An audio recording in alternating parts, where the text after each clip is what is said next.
ደሞ መቼን ያስቀመጠልኝ በ500 ሊሬ ላታልልኝ ሞክራል እንዴ? ልጁ እኮ ነኝ ረሳው።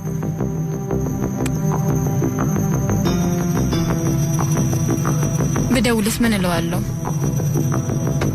ምን አይነት ሰውዬ ነው? እጭ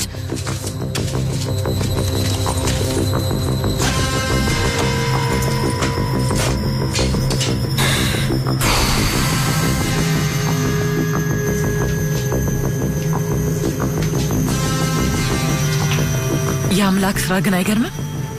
ሀዛል አንድ ቀን እንደዚህ እድለኛውና ያብታም ልጅ ትሆናለች ብሎ ማን ጠርጥሮ ነበር? ምን እያልሽኝ ነው? አቶ ቺያን ልጥጥ ያለ ሀብታም አይደል እንዴ? እና ሀብታም ቢሆንስ ከኛ ጋር ምን አገናኝ እንዴ? ምንድነው የምታወሪው? ቆይ አንቺ ልጅ እንዴት አይገናኝም? ሀዛል ከዚህ ከቆሻሻ ህይወት ወጣ የተሻለ ህይወት ይኖራታል ማለት ነው። ሰምኛለሽ? ሀዛልን አሳልፌ አልሰጣትም። እሺ መቼም ለማንም አልሰጣትም። ስንቴ በደጋግምልሽ ነው የሚገባሽ። ከፊቴ ዞር ያርጊው። ምን ታስፈራሪኛለሽ? ሀዛል የኔ ልጅ ናት። ጉልሰረን ራስሽን አታጃጂ እንጂ ሀዛል አንቺ ብትሰጫትም ባትሰጫትም መሄዷ ማይቀር ነገር ነው። ይሄ በጣም ግልጽ ነው። ነገርኩሽ፣ የትም አትሄድም። ጉልሰረን አትጥሪ። እስቲ ሌላውን ትተሽ መልካም ጎኑን ተመልከች። በሷ ምክንያት የሁላችንም ሊያልፍልን ነው። ምን? ሰውየው የናጠጣ ሀብታም ስለሆነ ልጅቷን መቼም በነፃ አንሰጠው። ሴትዮ የምታወሪውን ግን ታውቂዋለሽ? አብደሻል እንዴ? ማስተባቁ መሻል። ጉልሰረን እስቲ ጭንቅላትሽን አሰሪው። እኔ እንደሆነ የምሰጥሽ 5 ሳንቲም የለኝም።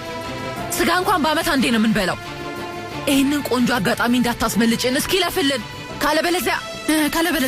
ካለበለዚያማ ከአሁን በኋላ ከቤቴ ትወጫለሽ። ስሚ ከሪማል፣ ካስፈለገኝ ሜዳ ላይ ወጥቼ ልኖር እችላለሁ። የእኔ ልጅ ግን ሽያጭ ላይ አትቀርብም። ልጄ ሸቀጥ አይደለችም። የቷን ልጅ? የምትበይው ቁራሽ ዳቦ እንኳን ሳይኖርሽ ትዘባነኝብኛለሽ እንዴ?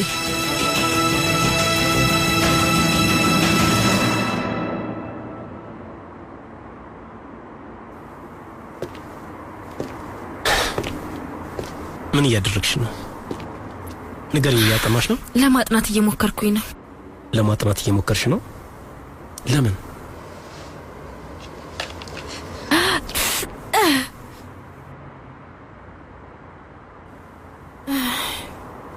ወይታ ተኩሻለሽ።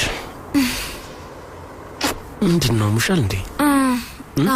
ብርድ መጥቶኝ ነበር አባዬ። ድምጼ ራሱ ተዘግቷል። የጉንፋን መድኃኒት አመጣልሻለሁ። ውጭ አለሁ።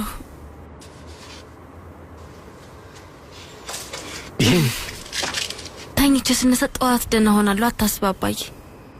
እሺ የኔ ውድ ልጅ።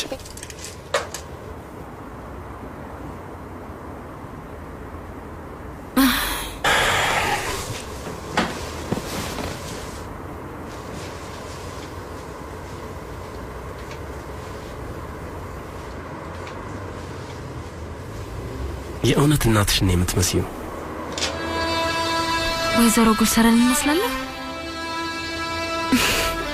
ልክ እንደ እናቴ ቆንጆ ነኝ። ቆንጆ ትመስልሻለች። አዎ በጣም ቆንጆ ናት አይደል?